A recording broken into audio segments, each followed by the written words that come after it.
Alright, so as we pull out of the condo, we're on Alihi Drive heading north, going around a little bit of construction there.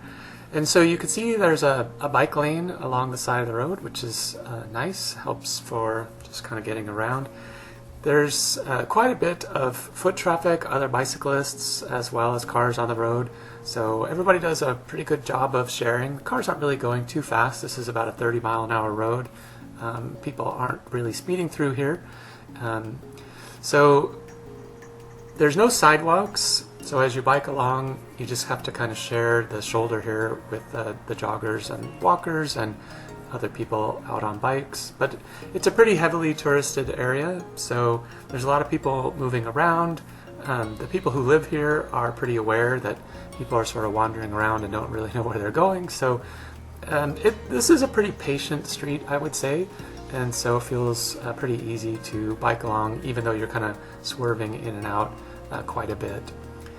So the coast is just over on the left, just on the other side of all these condos. There's a bunch of condos both on the left and right hand side of the road, so lots of different places to stay for short-term rental, longer-term rental. There's a few private homes, and then as we get kind of closer to sort of the main section of tourist town here, then there'll be bigger hotels and things like that.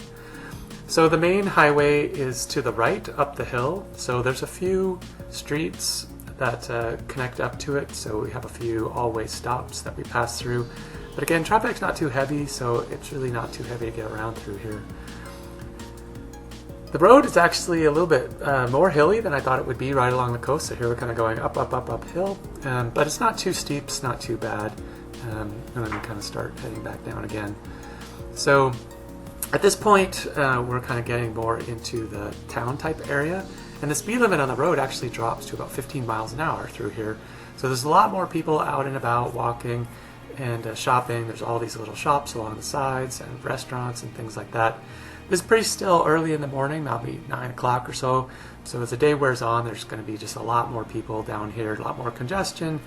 Traffic goes really slow, and people are just kind of mingling about. So at this point, it's still pretty bikeable. I can bike about as fast as the traffic goes, so it's pretty easy to integrate with the cars and things.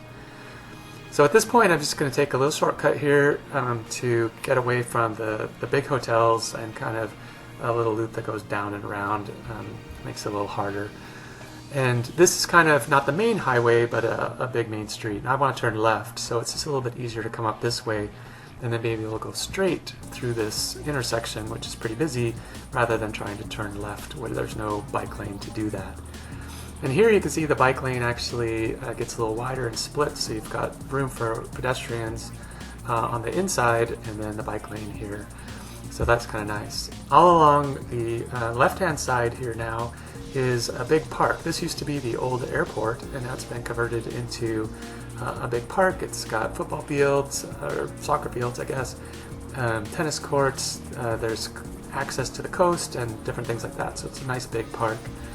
This road now we're heading east, so towards the mountains and towards the highway. And this area is kind of newly developed. It's got some big shops like a Ross and a Target and Petco and different things like that. So it's pretty well developed, and it's got a nice bike lane. Everything's kind of wide and new, and it's kind of nice. Now I want to turn left, so I gotta be into traffic. There's no bike lane that turns left, but I can just kind of get in with traffic. And now I'm on the big Queen K Highway. This is the route that goes up and around the north side of the island. This is also the Ironman route, so I'm definitely not training for the Ironman, but this is where the people would ride. So you see quite a few other bikers and things out on the highway. Again, the infrastructure for bikes is pretty good. You've got all these bike lanes, and it's well integrated with the streets and stuff like that. It's a little bit interesting that as you go through these big lights, that you kind of have to sort of merge with any traffic that wants to turn right. In a lot of cases, there isn't really a lot of traffic that wants to turn right because there's really nothing over there. But if you do, you just kind of have to make sure that you look behind you so you can get into the bike lane so that you can continue to go straight. For the most part, the Queen K is pretty flat. Again, the shoulder is wide and relatively clean, so that's kind of nice. There's not necessarily a ton of traffic. It's 2 lanes, divided highway all the way out to the airport.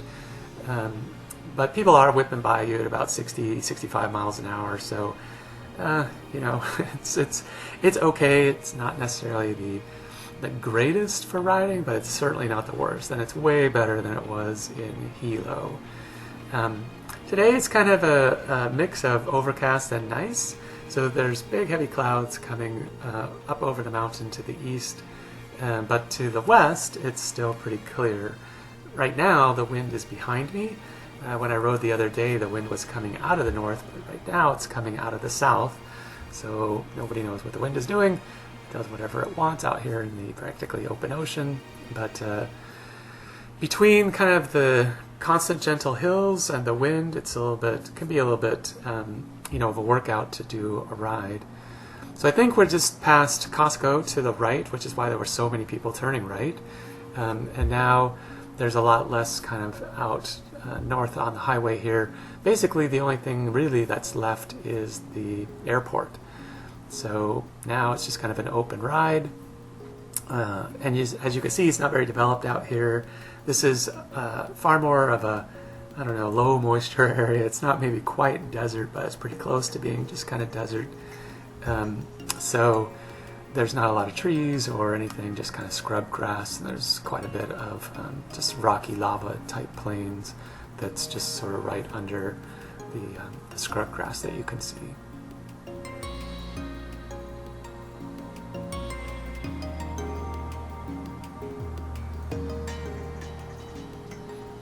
So yeah, at this point, just kind of a whole lot of nothing. You've got the road pretty well to yourself. Because the traffic gets all bunched up at the lights, usually you're passed by a big group that's going really fast, group of cars, and then nothing happens for a while. And so then you get another group of cars, and then you have the road to yourself again. So it just kind of goes in surges. You get some big trucks doing deliveries out to like Waimea, Waikoloa, and some of the places out to the north. But other than that, not a ton of traffic, which is, I guess it's kind of nice.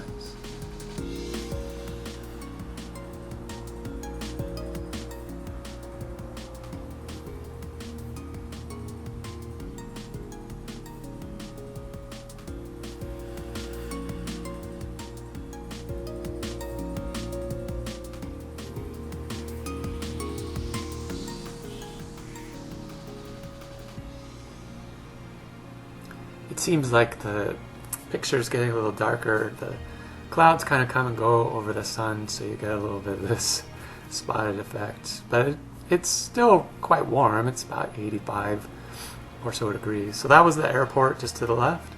And now the 2 lanes will end and the divided highway will end, and the highway will just merge into this, just kind of a rural highway kind of thing with traffic in both directions. You still get this pattern where cars get bunched up at lights, and so you get a bunch of traffic and then you get no traffic. And so there you can see the UPS caravan going out. They must have just come from the harbor, loaded up, and so they're out to make their little deliveries. There goes FedEx. So typical kind of driving out to the places up north. There's not a lot of population centers beyond this point, but there's still a few people who live out there, kind of all spread out along the coast. And so here's the kind of the end of the ride. I'm just kind of passing some cars. We'll flip around, and this is the beach park I wanted to check out. So I've gone about 12.5 miles, so that's a good place to end.